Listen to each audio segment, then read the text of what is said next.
मुंबईच्या पु ल देशपांडे अकादमीमध्ये स्वरगंधर्व सुधीर फडके दृकश्राव्य संकुल याची सुरुवात जी आहे ती आजपासून झालेली आहे। सांस्कृतिक मंत्री आशिष शेलार आणि सुधीर फडके यांचे चिरंजीव श्रीधर फडके यांच्या हस्ते याचं उद्घाटन झालेलं आहे आणि अत्यंत सुसज्ज आणि आधुनिक तंत्रज्ञानाचा वापर करून हे संकुल तयार करण्यात आलेलं आहे। याचाच नेमका आढावा घेणार आहोत।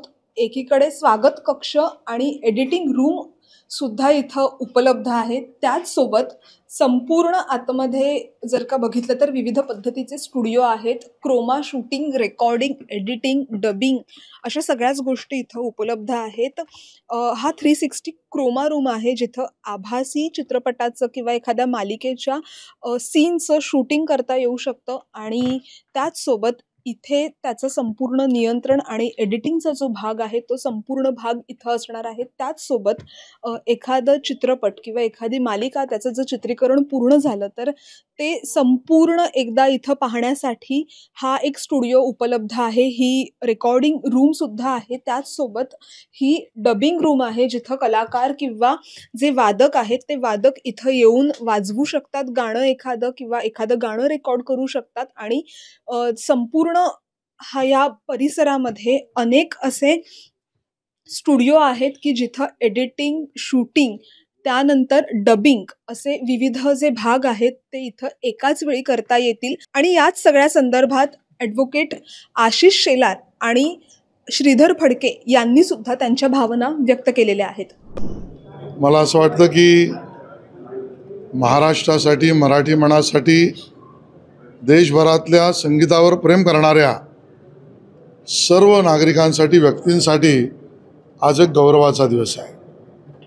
या पु ल देशपांडे अकादमीमध्ये नव्याने उभे राहिलेल्या वास्तूमध्ये नवनवीन कल्पनांनी युक्त अशा आजच्या गीत, संगीत, दृकश्राव्य कला या सगळ्या विषयातली एक एक दालनं आपण उघडत आहोत, ज्यामध्ये दृकश्राव्य म्हणजे 360 डिग्री क्रोमा असा स्टुडिओ, म्युझिक, संगीत बांधणीची जागा, संगीत रेकॉर्डिंगची जागा, तो स्टुडिओ, एडिटिंग, मिक्सिंग, कलाकारांसाठीची जागा, 5 अशा पद्धतीचे suits, changing room, store room अशा सगळ्या गोष्टींनी व्याप्त आणि मिनी थिएटर असलेल्या एका संकुलाला आज आपण उद्घाटन केलं आणि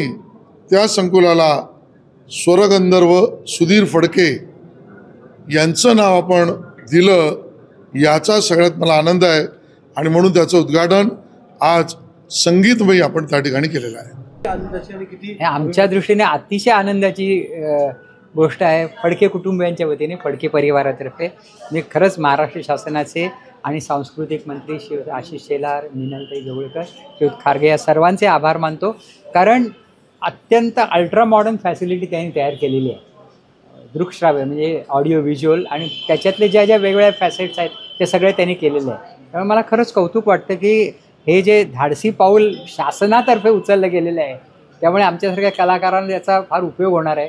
चांगलं रेकॉर्डिंग करायला मिळतं आहे, चांगलं व्हिडिओ हे होईल, नंतर डबिंग होईल।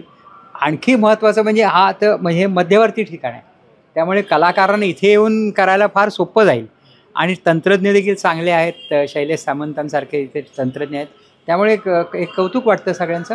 आणि मुख्य म्हणजे पुढचा विचार करून त्यांनी केलेला आहे। म्हणजे पुढच्या 5 वर्ष 10 वर्षात काय येईल, लेटेस्ट इक्विपमेंट आणल्यामुळे म्हणजे VFX देखील असं त्यांनी आम्हाला सांगण्यात आलं। पण मला कौतुक आहे की महाराष्ट्र शासनाने जे म्हणजे काय लीप फॉरवर्ड म्हणतात ना तसे केलेली आहे।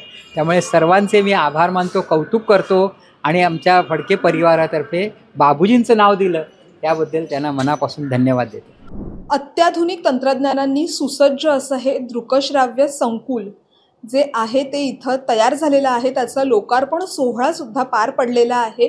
खरं बघायला गेलं तर अंधेरी किंवा पश्चिम उपनगरांमध्ये अशा पद्धतीचे सुसज्ज असे जे स्टुडिओ आहेत किंवा कॉम्प्लेक्स आहेत ते त्या भागात मोठ्या प्रमाणावर आढळतात आणि दादर माहीमकडचा जो भाग आहे तिकडं असं कोणत्याही पद्धतीचं एखादं सुसज्ज सांस्कृतिक संकुल नव्हतं आणि ते संकुल आता या प्रभादेवीमध्ये पु ल देशपांडे अकादमीमध्ये आहे आणि तिथंच आपण आहोत. त्याचाच आपण हा आढावा घेतलेला आहे. शासनाकडनं या सगळ्या संदर्भातला जो पुढाकार आहे तो घेण्यात आलेला आहे. त्यामुळेच सकाळी 10 ते रात्री 10 वाजेपर्यंत हे संकुल उपलब्ध असणार आहे रेकॉर्डिंग, एडिटिंग किंवा डबिंगसाठी आणि वाजवी दरात सुद्धा हे असणार आहे.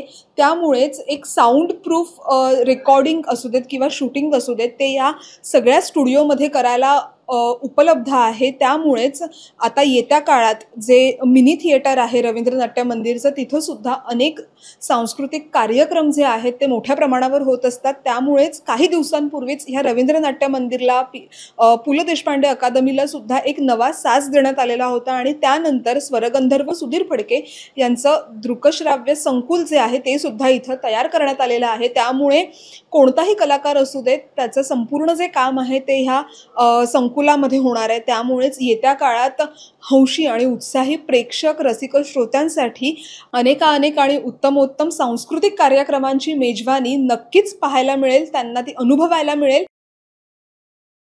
लोकमत मुंबईसाठी निधी पेडणेकरचा रिपोर्ट.